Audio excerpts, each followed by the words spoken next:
바울과 바나바가 비시디아 안디옥에서 전도 사역을 한 것을 짧게는 2개월, 길게 잡으면 6개월로 봅니다. 최소한 2개월 이상, 맥시멈 6개월 사이에 말씀을 전한 것으로 나옵니다. 지금처럼 주일에만, 안식일에만 모인 것이 아니라 거의 매일 복음을 전했을 것이라고 생각이 됩니다. 성경의 기록을 보면 비시디아 안디옥에서의 전도 사역이 큰 열매를 거둔 것 같습니다. 두 번의 안식일 사이에 있었던 변화를 보더라도 온 도시의 사람들이 복음에 관심을 가지고 회당에 모여들었다라고 했을 때에 하나님께서 복음 전도 사역에 은혜를 주셔서 많은 사람들이 복음을 통해 예수님을 믿게 된 것 같습니다. 그리고 일찍 교회가 설립이 되고 교회가 왕성하게 성장한 것 같다, 그렇게 생각이 듭니다. 그리고 비시디아 안디옥에서 쫓겨나게 된 배경도 사도행전을 읽으실 때에 사도 바울과 바나바가 경험했던 것과 거의 비슷합니다. 유대인 학자 가운데 여러분 요세푸스라는 사람이 있습니다. 그 사람이 쓴 유대 전쟁사나 전기가 있는데 다 맞지는 않지만 상당히 중요한 자료이기 때문에 꼭 읽어보시기를 권합니다.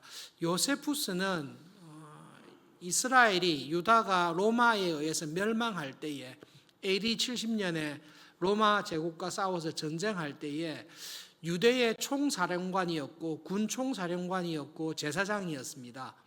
그리고 굉장히 탁월한 학자였기 때문에 요세푸스의 기록을 볼 때에 믿을 만한 자료들이 많이 있습니다. 요세푸스가 1세기 때 유대인들을 설명하면서 다메섹 같은 경우에 다메섹에 살고 있는 귀부인들의 거의 다가 유대교를 믿었다라는 기록이 있습니다. 놀랍게도 큰 도시에는 유대인들이 많이 살았고 유대인들의 회당이 있는 지역의 유력한 귀부인들, 유력한 관리들은 남편은 아니더라도 아내들이 유대교에 개종한 아내들이 상당히 많았다라는 기록이 있습니다. 비시디아 안디옥에서도 복음을 반대했던 유대인들이 자기들이 접촉할 수 있는 유대교에 들어온 귀부인이니까 남편들이 그 지역의 관리이고 높은 자리에 있겠죠. 그 귀부인들과 남편인 관리들을 이용해서 바울과 바나바를 추방하는 일이 비시디아 안디옥에서 일어납니다. 이런 일들은 회당에서 문제가 있었을 때에 거의 비슷한 현상으로 일어나게 됩니다.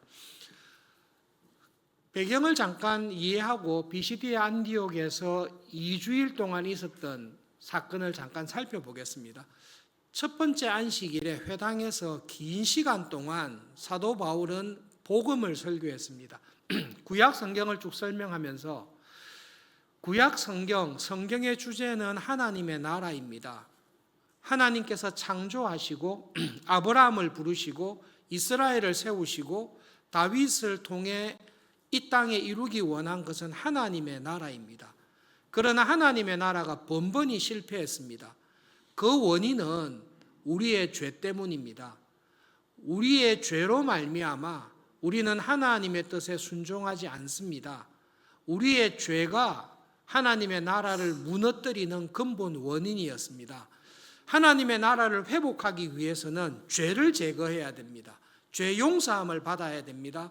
그래야 하나님 앞에서 의롭게 되고 하나님 나라의 백성과 자녀가 될 수 있습니다. 율법으로는 불가능합니다. 아무리 열심히 율법을 지킨다 할지라도 율법을 지킴으로써 하나님의 의로움을 만족시킬 수 있는 사람은 아무도 없습니다라고 했을 때에 정말로 율법을 지키고 믿음으로 살기 원했던 많은 경건한 사람들이 그 복음을 믿고 인정했습니다. 정말로 내가 하나님 앞에서 의로운 사람으로 살기 위해, 믿음으로 살기 위해 율법을 지켰습니다. 누구보다 정성껏 제사와 예배를 드렸습니다. 그러나 내 죄가 항상 내 앞에 있습니다. 이게 짐승의 피로 경건하게 삶으로 예배를 많이 드림으로 내가 천국에 들어갈 수 있는 의인이 되지 못한다는 것을 절감하고 있습니다. 그들에게 하나님께서 우리의 이 연약함과 죄를 아시고 우리의 죄를 덮으시고 하나님의 나라의 천국 백성으로 부르기 위해 의롭다 하시기 위해 예수님을, 독생자 예수님을 보내셨습니다. 예수님께서 내 죄를 대신하여 우리의 죄를 지시고 십자가에 죽으셨습니다. 그 예수님의 십자가의 죽으심을 믿는 자에게 예수님 안에 의로움이 있습니다. 예수님이 내 죄를 대신하여 나의 모든 죄를 씻어주셨습니다. 그 예수님을 하나님이 보내주셨습니다. 믿는 자들에게 구원에 이르는 은혜를 주셨습니다. 이것이 복음입니다. 사도 바울이 그 설교를 했을 때에 성령님의 은혜 가운데 태어나서 처음 그 복음을 들었는데 많은 경건한 유대인들이, 특별히 회당에 입교했던 많은 이방인들이 그 복음을 기쁘게 받았습니다. 그 장면을 설명하고 있습니다. 우리도 주일 예배를 드리면 식사하고 난 다음에 교제를 하지 않습니까? 회당에서 사도 바울의 설교를 들었습니다. 회당의 공식적인 예배 모임을 마치고 난 다음에 회당에 참여했던 많은 사람들이 바울과 바나바를 붙들고 대화를 했습니다. 질문도 하고 복음을 다시 들었을 것입니다. 그리고 그들이 부탁을 했습니다. 다음 안식일에도 꼭 와주십시오. 간절히 요청했습니다. 다음 안식일에도 우리에게 꼭 와주십시오. 우리에게 한 번 더 이 복음을, 성경을 설명해 주십시오. 부탁을 했습니다. 약속을 하고 그러면 이제 다 집으로 갑시다. 헤어지는데 사람들이 또 남았습니다. 바울과 바나바가 숙소로 가려고 할 때에 공식적인 모임을 마치고 가려는 바울과 바나바를 붙들고 또 대화를 나눈 사람들이 있습니다. 그 사람들에게 바울과 바나바는 이렇게 이야기합니다. 두 사도가 그들과 더불어 말하고 하나님의 은혜 가운데 계속해서 머무르십시오 라고 이야기를 합니다. 유대인과 유대교에 입교한 경건한 이방인들이 모임을 다 마치고 가는 바울을 붙들고 또 이야기를 했다라고 기록하고 있습니다. 이 또 붙들고 이야기한 사람들에게 바울이 한 말을 볼 때에 이 사람들은 첫 번째 회당의 설교를 통해 예수님을 믿고 영접한 사람들이라고 보여집니다. 왜냐하면 바울은 그들에게 하나님의 은혜 안에 여러분이 있습니다. 지금 여러분이 있는 하나님의 이 은혜, 예수님을 믿는 믿음, 하나님의 복음을 받아들이는 이 믿음 안에 계속 거하십시오. 이 은혜에서 떠나지 마십시오. 권면한 것을 볼 때에 첫 번째 안식일의 설교를 통해 적지 않은 유대인들과 이방인들이 예수님을 믿었다라는 것을 알 수 있습니다. 그리고 일주일이 지났습니다. 두 번째 안식일에 누가의 표현에 의하면 의사이기 때문에 정확하게 기술하는 습관이 있죠. 과장에서 서울 시내에 있는 모든 사람들이 서울중앙교회에 다 몰려들었다. 그 표현을 하고 있습니다. 비시디아 안디옥의 모든 시민이 회당에 다 모여들었다. 왜 그랬겠습니까? 첫째 안식일에 사도 바울의 복음을 듣고 예수님을 믿고 이것이 하나님께서 주신 복음이다. 이것이 구원의 길이다라는 은혜와 감격을 받은 사람들이 주위의 사람들에게 복음을 전했습니다. 열정적으로 관심과 열심을 가지고 아마 전했을 것입니다. 예수님을 믿지는 않지만 다음 주일날에 다음 안식일에 꼭 오십시오라고 간청했던 사람들도 집으로 돌아가서 내가 성경에 대해 복음에 다시 듣게 되었다. 이렇게 하나님의 구원이 왔더라. 그 이야기를 많이 나누었을 것입니다. 그 다음 주일날 온 도시의 사람들이 회당으로 다 모여들었습니다. 그렇게 했을 때에 여러분 오늘 설교의 제목처럼 하나님의 복음이 선포되고 전해질 때에 사람은 두 가지 태도를 딱 취합니다. 한 가지 입장은 이것이야말로 하나님께서 우리에게 주신 구원의 은혜이고 정말로 복음이다. 정말로 복된 소식이다. 이 예수님을 믿음으로 말미암아 내 죄 사함을 받고 하나님의 자녀로 거듭나서 정말로 하나님의 뜻에 순종하며 믿음으로 살아가는 구원의 삶이 이 땅에서 시작된다. 그리고 이 믿음으로 살아가는 나를 하나님께서 은혜로 구원해 주신다. 이 복음을 믿고 이 복음을 따라 살겠다라고 기쁘게 복음을 받아들이는 사람이 있습니다. 반대는 그게 무슨 복음이냐? 나는 그 복음을 인정할 수 없다. 나는 그 복음을 받아들이지 않는다라고 부인하고 거절하는 사람입니다. 여러분, 이 땅에는 나라가 두 개밖에 없습니다. 하나님을 인정하고 하나님을 믿고 하나님의 말씀에 즐거이 순종하며 살아가는 하나님의 나라와 그 백성이 있고, 하나님이라는 분은 없다. 우리를 창조한 하나님이 없다.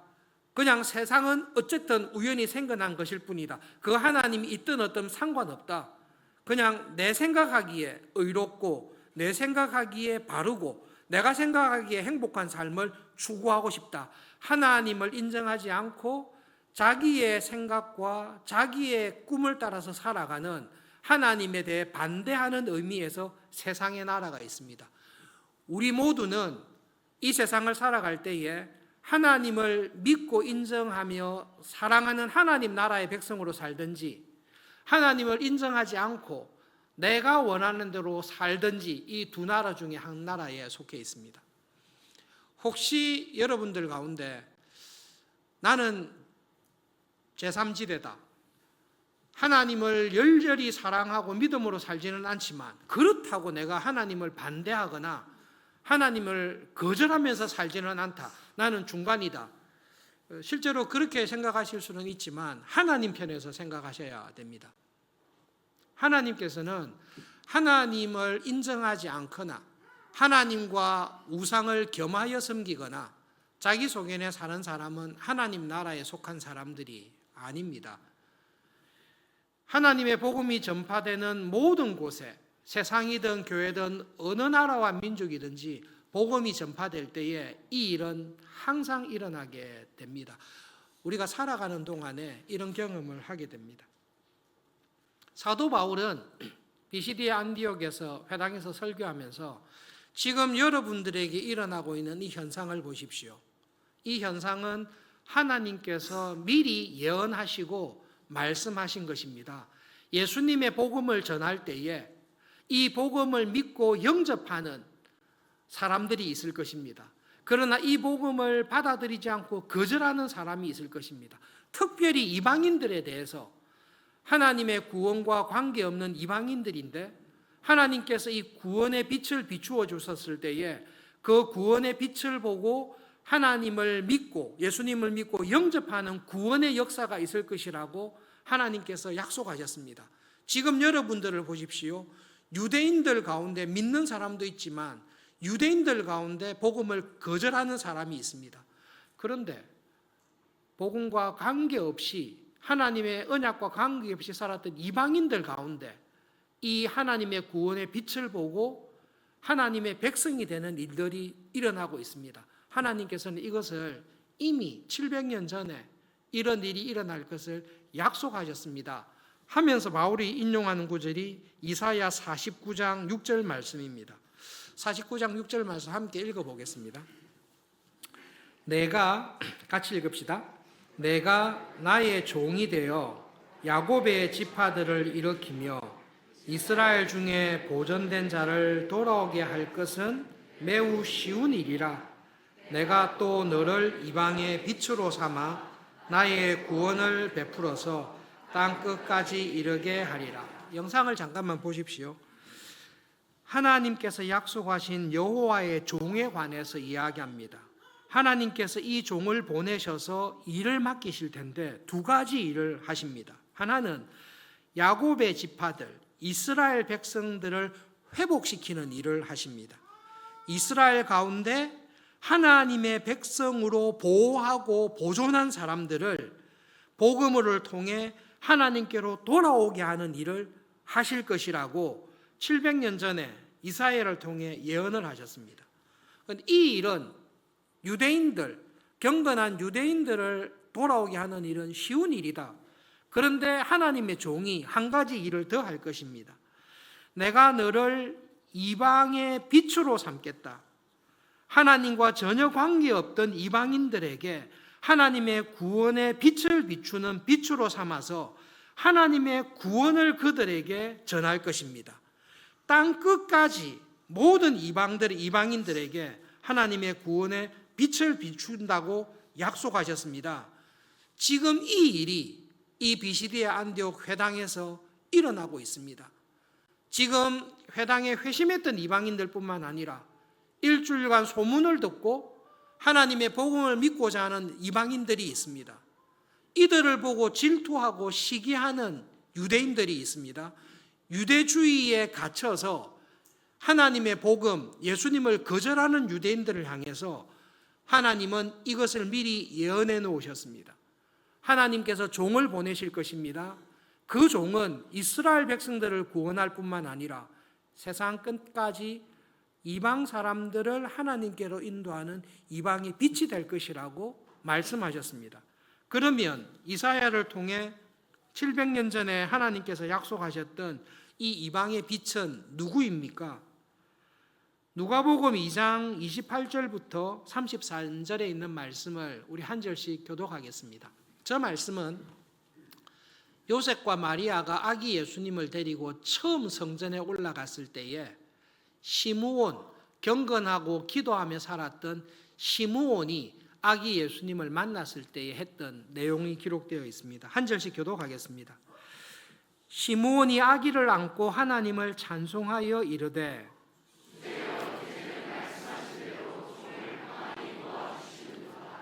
내 눈이 주의 구원을 보았사오니 이방을 비추는 빛이요 주의 백성 이스라엘의 영광이니이다 하니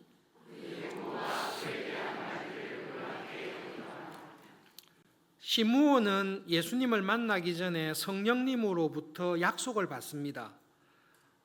네가 죽기 전에 하나님께서 보낸 메시아를 보게 될 것이다 라는 약속을 시므온은 받습니다. 그리고 예수님이 성전에 오던 그 첫날 성령님께서 시므온의 마음에 감동을 주셔서 성전에 올라가게 했고 올라갔을 때 아기 예수님을 딱 봤습니다. 그리고 그 예수님을 보고 시므온이 성령님의 은혜 가운데 했던 고백이 이겁니다. 하나님, 이사야를 통해 약속하셨던 이스라엘의 구원, 그리고 이스라엘뿐만 아니라 흩어진 이방인들을 구원하실 하나님의 구원을 보았습니다. 제가 가슴에 안고 있는 이 아이가 하나님의 구원이요 이방을 비추는 빛입니다. 하나님, 이제 저에게 약속하신 하나님의 구원을 보게 하시니 이제 저는 감사합니다. 저는 죽어도 여한이 없습니다. 이 이야기를 했을 때에 마리아가 시므온의 이 이야기를 마음에 새기고 있었습니다. 누가복음을 기록한 사람은 누가입니다. 사도행전을 기록한 사람도 누가입니다. 사도 바울의 설교를 들으면서 누가는 성령님의 인도함의 은혜 가운데 하나님의 놀라운 구원의 은혜를 깨닫습니다. 이사야를 통해 약속한 그 메시아, 우리의 구원과 복음의 근원, 이방인들조차 하나님께로 돌려오게 할 약속하신 그 메시아와 이방의 빛이 예수님이었다라는 것을 사도 바울도, 바나바도, 누가도, 초대교회 성도들은 구약에 하셨던 하나님의 약속의 말씀을 통해 확실하게 믿습니다. 그러므로 여러분, 우리가 성경을 볼 때에 우리의 구원을 위해 하나님께서는 오래전에 약속하시고 그 하나님의 약속대로 이루고 계십니다. 13장 48절에 놀라운 말씀을 하십니다. 이방인들이 듣고 기뻐하여 하나님의 말씀을 찬송하였습니다. 그리고 하나님께서 영생을 주시기로 작정된 모든 사람들이 다 믿었습니다. 짧은 구절인데 누가가 참 의미 있는 말을 하고 있습니다. 여러분, 동전의 양면과 같습니다. 이방 사람들이, 회당에 출석하고 있었던 사람들이 복음을 들었습니다. 저 복음이 참 하나님의 구원이다라고 결심하고 내가 믿었습니다. 그런데 그렇게 믿은 사람들은 어떤 사람인지를 설명하면서 하나님께서 영생을 주기로 작정한 사람들이었다라고 설명하고 있습니다. 내가 믿었기 때문에, 내가 복음을 받았기 때문에 영생을 취한 것이 아닙니다. 나는 내가 믿고 내가 믿음으로 예수님을 영접했습니다. 그런데 하나님 편에서는 영원한 생명을 주기로 작정한 사람들이었습니다. 이 두 가지가 함께 이루어지고 있습니다. 그런데 여러분, 오늘 설교에 우리를 돌아보는 핵심인데요. 이 복음을 누가 반대했습니까? 회당에 안 온 사람들이 반대했습니까? 아닙니다. 하나님을 믿지 않던 유대인들이 반대했습니까? 그렇지 않습니다. 이 복음을 반대했던 사람, 적극적으로 반대하고 예수님을 거절했던 사람은 회당에서 열심히 신앙생활하고 율법을 지키고 경건하게 살려고 했던 신앙인들이 예수님의 복음을, 하나님의 구원의 복음을 거절하고 반대한 것입니다. 그들은 회당에 나와서 하나님의 말씀을 배우고 믿음으로 살려고 하지만, 여러분, 신앙생활할 때 조심해야 될 게 있는데요. 내가 가지고 있는 신앙의 틀이 있습니다. 내가 유대교에서, 유대주의에서 배운 신학과 신앙과 경건의 틀이 있습니다. 그 내가 가지고 있는 신앙의 틀, 경건의 틀, 신학의 틀을 가지고 하나님께서 구원의 복음과 진리를 말씀하실 때에 말씀을 통해 나의 신앙의 모습을 바꾸어 가야 됩니다. 내가 가지고 있는 신앙의 틀을 가지고 말씀을 판단하면 안 되고, 하나님의 복음의 말씀을 통해서 지금 내가 가지고 있는 부족한, 연약한 신앙을 정리하고 회개하고 하나님의 말씀에 합당한 신앙으로 자라가야 됩니다.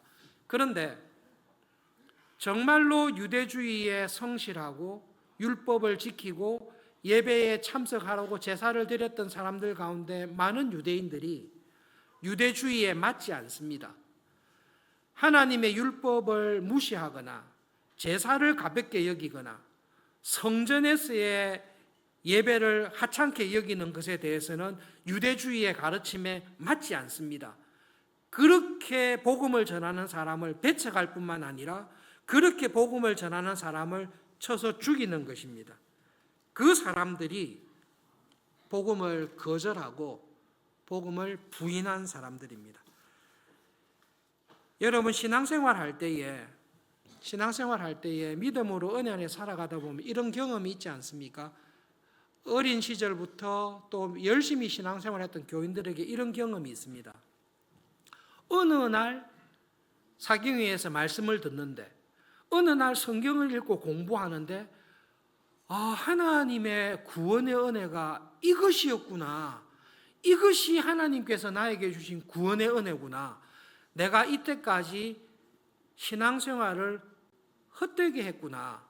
은혜를 안다고 했지만 정말 내가 은혜가 은혜인 줄 모르고 살았구나라고 깨달을 때가 있습니다. 처음에 하나님의 은혜를 생각할 때는 내가 무슨 죄를 지어도 예수님의 십자가의 보혈로 다 용서하셨다. 그런데 그 보혈의 능력이 엄청나게 세다. 내가 이전에 지었던 죄도 용서해 주시고 지금 짓고 있는 죄도 용서해 주시고 앞으로 내가 무슨 죄를 짓는다 할지라도 예수님의 십자가의 보혈로 내 죄를 용서해 주신다. 와, 나는 정말 이 은혜가 너무 기쁘고 감사합니다. 내가 어떻게 살더라도 무슨 죄를 짓더라도 천국에 갈 수 있는 구원의 은혜를 주신 것을 감사합니다. 라고 구원의 은혜를 감사하며 살았습니다.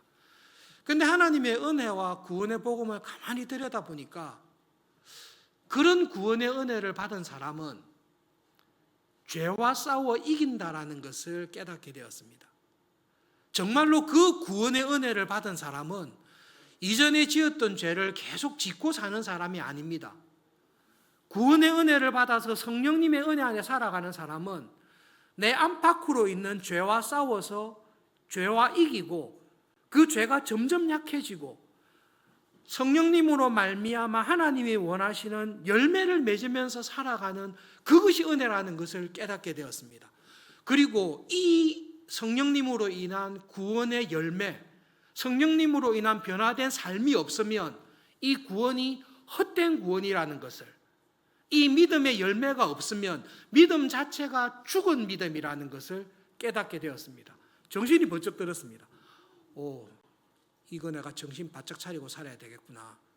예수님의 보혈은 나의 모든 죄를 다 용서하실 뿐만 아니라 예수님의 보혈은 내 안팎에 들어와 있는 죄를 실제로 싸워서 누르고 내가 하나님의 형상으로 회복되는 은혜를 주셨구나.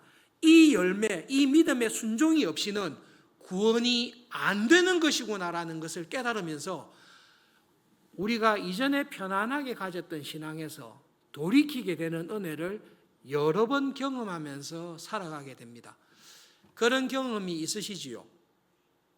없으시다면 기도하셔야 됩니다. 이 심각합니다. 여러분 그런 거 없어도 구원 다 받았어요가 복음이 결코 아닙니다. 여러분 걱정하지 마세요. 그냥 예수님께서는 내 죄를 대신하여 죽었다는 걸 믿기만 하면 천국 갑니다라가 복음인 줄 알았는데 사도 바울이 와서 성경을 다시 설명하면서 율법을 지키는 것이 복음이 아닙니다. 제사를 지키는 것으로 죄사함을 받지 못합니다. 예수님을 믿으셔야 됩니다. 예수님을 믿는 믿음 안에서 사셔야 구원을 받습니다라고 했을 때에 듣기 싫다. 제사를 드리면 되지. 율법을 지키면 되지. 뭐 예수를 믿으라 하냐. 그것을 거절할 때에 복음을 거절하고 하나님을 거절하는 것입니다. 복음의 은혜를 깨달았습니다. 복음의 은혜는, 구원의 은혜는 내 죄를 용서하실 뿐만 아니라 실제로 내가 죄와 싸워 이기는 믿음의 열매를 맺는다는 것을 발견했을 때에 나에게 열매가 있는가? 나에게 정말로 이 믿음의 순종의 열매가 있는가를 돌아보시고 이 열매 맺는 신앙 자리로 올라갈 때에 하나님께서 우리의 구원을, 나의 구원을 이루어 주시는 것입니다. 교인들 가운데 간혹 조금 염려되는 교인들이 있습니다. 나는 모태신앙입니다. 주일학교 때부터 대학 시절에, 청년 시절에 하나님의 말씀을 배우고 구원의 확신을 얻었습니다. 내가 한 5, 60년간, 3, 40년간 설교를 들었습니다. 다 압니다. 예, 맞습니다, 여러분. 설교가 특별한 게 없을 수 있습니다. 다 압니다. 더 이상 성경을 배울 필요도 없습니다. 더 이상 간절히 기도해야 될 이유도 없습니다. 지금 내가 알고 있는 이것으로도 천국 가기에 족합니다.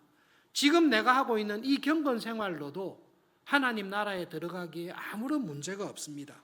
그래서 굳이 작년 성경 공부에 공부를 하거나 기도의 자리에 와서 기도를 하거나 성경을 읽고 공부할 필요가 없다라고 생각할 수 있습니다.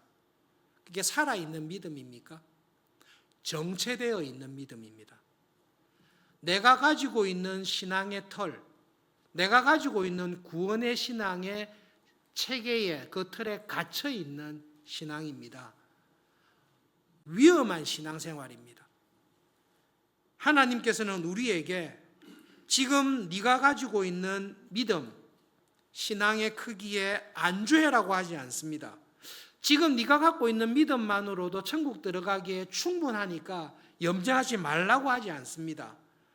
그런 말씀도 하시지만 또 우리들에게 하나님의 안식에 들어가기를 힘쓰십시오. 하나님의 안식으로 부름받았으나 결국 안식에 들어가지 못한 많은 사람들이 있음을 보시고 두렵고 떨림으로 우리의 구원을 이루어 갑시다.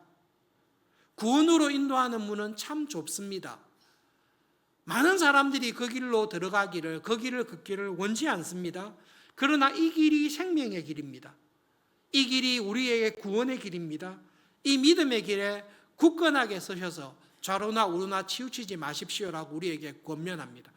여러분, 비시디아 안디옥에서 복음을 딱 전했을 때에 사도 바울의 복음을 들었지만 딱 복음을 거절한 사람들은 예수님께서 말씀하신 돌밭에 떨어진 씨와 같은 사람들입니다.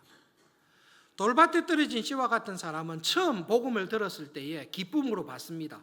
율법을 지켜야지, 하나님을 믿어야지, 그렇게 살아갑니다. 그런데 돌밭은 하나님의 말씀이 더 풍성한 은혜를 주기 위해서 그 사람 마음밭에 들어가려고 할 때 하나님의 말씀이 들어가지 못하는 든든한 안반이 딱 깔려 있습니다. 들어가지를 못합니다. 내가 하나님을 믿고 믿음으로 살지만 요까지만 하겠습니다. 그 이상은 건드리지 마십시오. 그 이상은 제가 절대로 용납할 수도 없고 하나님이라 할지라도 내가 순종하거나 따라갈 수 없습니다. 건드리지 마십시오라는 돌과 같은 것이 딱 있습니다.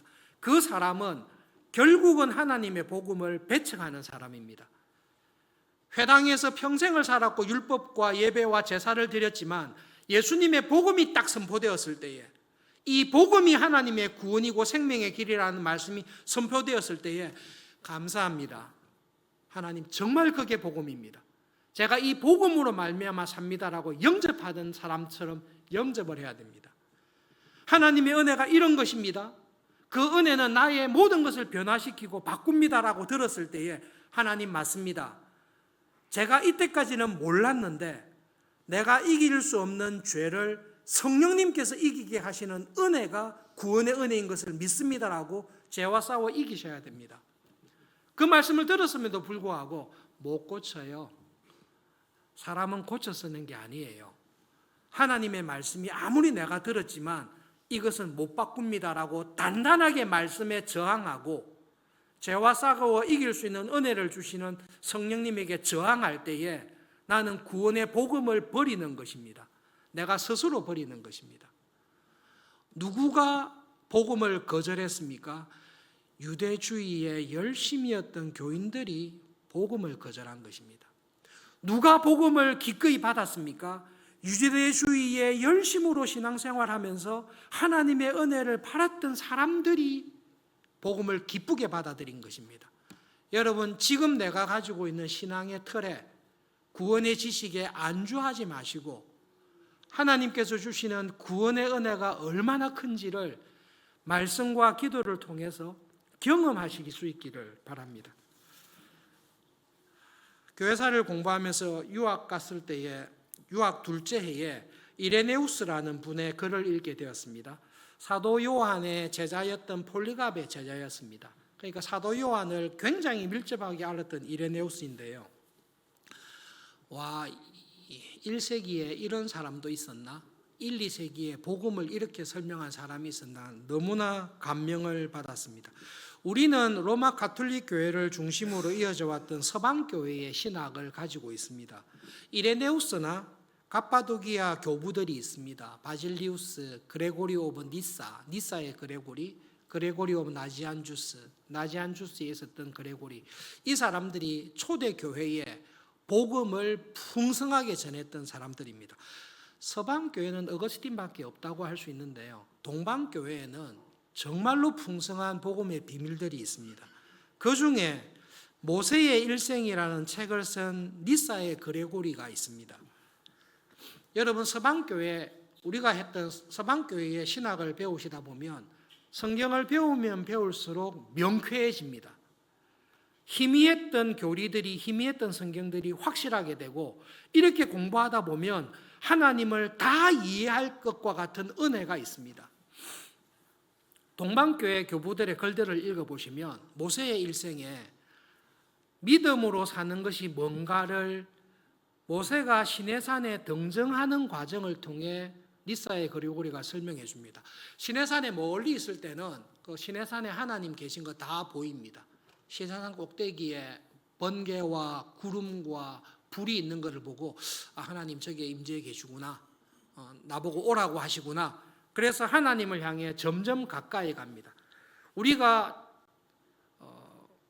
저 높은 곳을 향하여 하나님 나라에 가기 위해서 점점 하나님께 가까이 가듯이 믿음 생활은 시내산 꼭대기에 계신 하나님을 향해 가까이 가는 것, 하나님을 가까이 하는 것이 믿음 생활이다. 이렇게 설명합니다. 성경 공부하고 큐티하고 기도하고 전도하고 그게 신앙생활을 이렇게 하는 게 아니라 동방교회는 그냥 간단하게 설명해요. 신앙이 뭡니까? 하나님을 가까이 하는 게 신앙생활입니다. 어떤 성경을 봐야 됩니까? 그냥 하나님을 가까이 하면 됩니다. 가까이 하면 내가 무슨 활동을 해야 됩니까? 그냥 예수님을 닮아가면 됩니다. 우리가 알아듣기 너무 쉽게 신앙생활이 뭡니까? 예수님을 닮아가는 겁니다. 예수님이 내 안에 자꾸 들어오는 겁니다. 그렇게 되면 어떻게 됩니까? 하나님에게 자꾸 가까이 가는 겁니다. 그런데 니사의 그레고리가 모세가 시내산을 향해 가면 갈수록 하나님께 가까이 가면 갈수록 자기 주변에 깜깜한 어두움이 옵니다. 멀리 있을 때는 하나님이 다 보였는데요.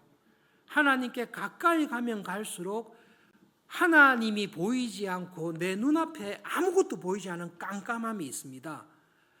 깜깜해진다라는 말이 무슨 말인가 하면 멀리서 볼 때는 하나님의 은혜가 이거구나, 하나님의 섭리가 이거구나, 하나님의 사랑이 이거구나, 내 머리로 다 이해가 됩니다.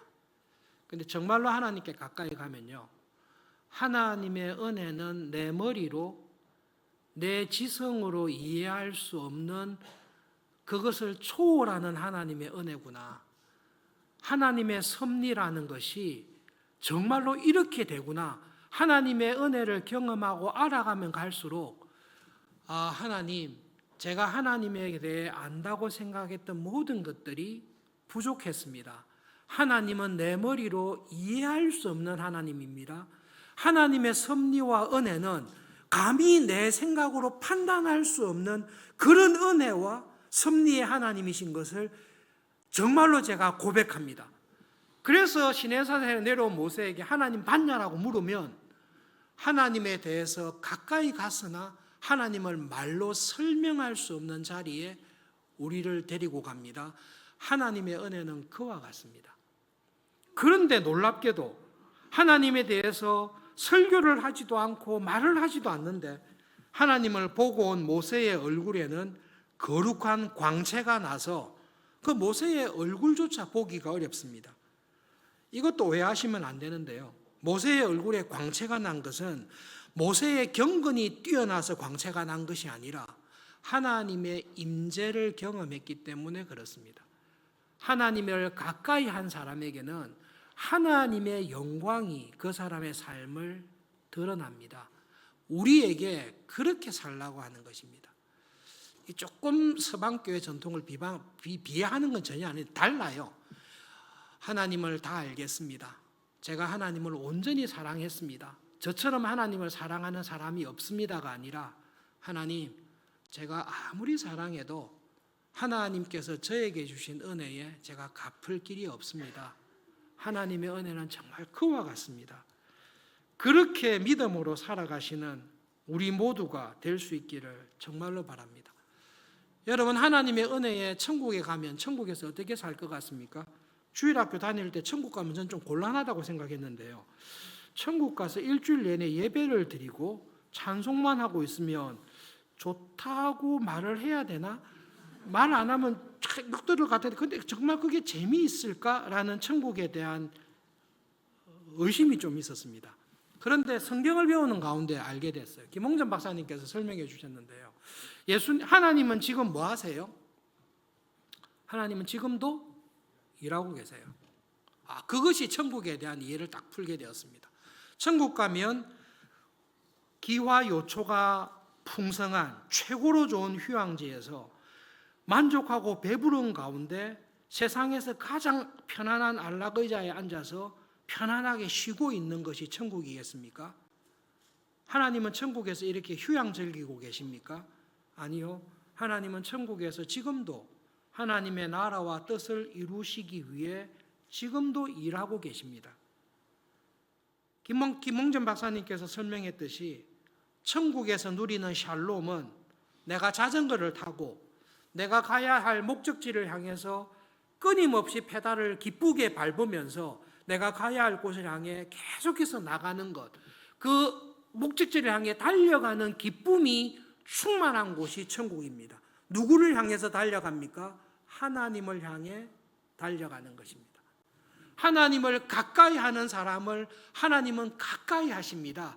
그 천국에서 누리는 은혜와 기쁨을 이 땅에서 내 삶 속에서 경험하고 느끼게 하는 것이 구원의 은혜이고 교회의 지체로 살아가는 우리들에게 주신 은혜인 것을 여러분 잊지 마시고 꼭 경험하면서 살아가시기를 바랍니다. 그 기쁨이 구원의 기쁨입니다. 그 기쁨이 천국에 가는, 천국에서 누릴 하나님께서 주신 참 구원의 기쁨입니다. 이 기쁨을 지금 여러분이 처해 있는 삶의 모든 곳에서 경험하실 수 있도록 우리를 구원해 주신 것입니다. 예배를 드릴수록 믿음 생활 하실수록 이 하나님의 나라에서 누리는 기쁨을 이 땅에서 믿음으로 살아가는 교회에, 내 가정에, 내 삶에 하나님이 주셨다. 이 은혜를 굳게 붙드시고 우리 믿음으로 살아갈 수 있기를 바랍니다. 말씀을 기억하면서 기도하겠습니다. 하나님, 유대주의에 빠져서 복음을 거절하고 배척했던 그 사람들의 실수와 교만에 빠지지 아니하도록 은혜를 주십시오. 하나님을 가까이 하는 자를 가까이 하시는 하나님, 모세가 하나님을 향해 시내산으로 끝까지 올라갔듯이 내가 있는 자리에서 하나님께 가까이 가는 그런 믿음의 삶을 살아가도록 은혜를 주십시오. 기도하겠습니다.